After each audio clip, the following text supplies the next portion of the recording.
میرا خاندان سیدنا ابو بکر صدیق رضی اللہ تعالیٰ عنہ سے، ماشاءاللہ اور ماشاءاللہ الحمدللہ سبحان اللہ۔ ہمارے خاندان میں ابھی بھی تقریباً 148 علماء موجود ہیں۔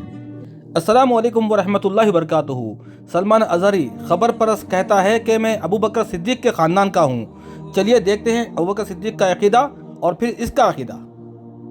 حضرت ابو بکر رضی اللہ عنہ نے پہلے اللہ کی حمد کی اور ثنا بیان کی، پھر فرمایا لوگو دیکھو، اگر کوئی محمد صلی اللہ علیہ وسلم کو پوجتا تھا، یعنی یہ سمجھتا تھا کہ وہ آدمی نہیں ہے، وہ کبھی نہیں مریں گے، تو اسے معلوم ہونا چاہیے کہ حضرت محمد صلی اللہ علیہ وسلم کی وفات ہو چکی ہے، اور جو شخص اللہ کی پوجا کرتا تھا تو اللہ ہمیشہ زندہ ہے، اسے موت کبھی نہیں آئے گی۔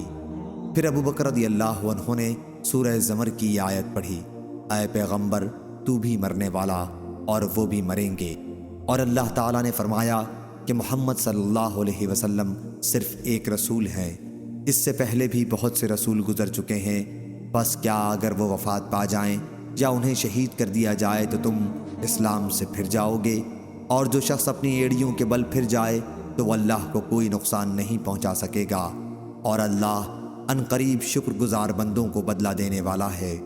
راوی نے بیان کیا کہ یہ سن کر لوگ پھوٹ پھوٹ کر رونے لگے۔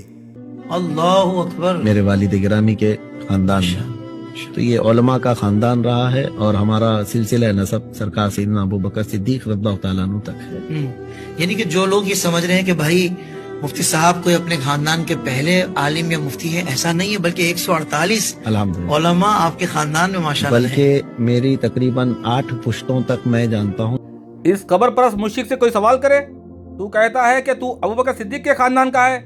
کیا ابو بکر صدیق نے اللہ کے نبی کی وفات کے بعد میں پکارا ہے یا رسول اللہ المدد؟ نہیں، لیکن تو اللہ کے نبی کے پیارے نواسے حسین رضی اللہ عنہ کی خبر پہ کھڑے کے تو دعائیں کر رہا ہے۔ دیکھو یہ ویڈیو۔ اصغر کا واسطہ، مولا علی اکبر کا واسطہ، آپ کی والدہ ماجدہ سیدہ کائنات سیدہ زہرا کا واسطہ، بابا حیدر کرار کا واسطہ، آپ کو رسول اللہ کی محبت کا واسطہ، آپ کے لاڈلے بیٹے غوث و خواجہ کا واسطہ، میرے آقا حسین اعظم ہماری حاضری کو قبول فرمائے۔ یہ مشرک کہتا ہے کہ اس کے خاندان میں سارے علماء ہیں، اور یہ ابو بکر صدیق کے خاندان کا ہے، اور قبر پہ کھڑے ہو کے امام حسین کی کہتا ہے کہ آپ کو واسطہ ہے اللہ کے نبی کا، حضرت علی کا واسطہ ہے، غوث و خواجہ کا واسطہ ہے، ہماری حاضری قبول فرمائیے۔ آپ دیکھیں امام حسین شہید ہوئے ہیں، اور شہداء کہاں ہیں؟ اللہ کے پاس ہے، اللہ کے پاس جنت میں ہیں، یہاں خبر میں نہیں ہے کہ وہ ان کی حاضری قبول کرے۔ مسروق بیان کرتے ہیں کہ ہم نے حضرت عبداللہ بن مسعود رضی اللہ تعالیٰ عنہ سے اس آیت کی تفسیر دریافت کی، جو لوگ اللہ کی راہ میں شہید کیے گئے ان کو مرے ہوئے نہ سمجھو، وہ اپنے رب کے ہاں زندہ ہیں، ان کو رزق دیا جاتا ہے۔ حضرت ابن مسعود رضی اللہ تعالیٰ عنہ نے فرمایا، ہم نے بھی اس کے بارے میں رسول اللہ صلی اللہ علیہ وسلم سے دریافت کیا تھا، آپ نے فرمایا ان کی روحیں سبز پرندوں کے اندر رہتی ہیں، ان کے لیے عرش الہی کے ساتھ قندیلیں لٹکی ہوئی ہیں، وہ روحیں جنت میں جہاں چاہیں کھاتی پیتی ہیں، پھر ان قندیلوں کی طرف لوٹ آتی ہیں۔ ان کے رب نے اوپر سے ان کی طرف جھانک کر دیکھا اور فرمایا، کیا تمہیں کسی چیز کی خواہش ہے؟ انہوں نے جواب دیا، ہم اور کیا خواہش کریں، ہم جنت میں جہاں چاہتے ہیں گھومتے اور کھاتے پیتے ہیں۔ اللہ نے 3 بار ایسا کیا، یعنی جھانک کر دیکھا اور پوچھا۔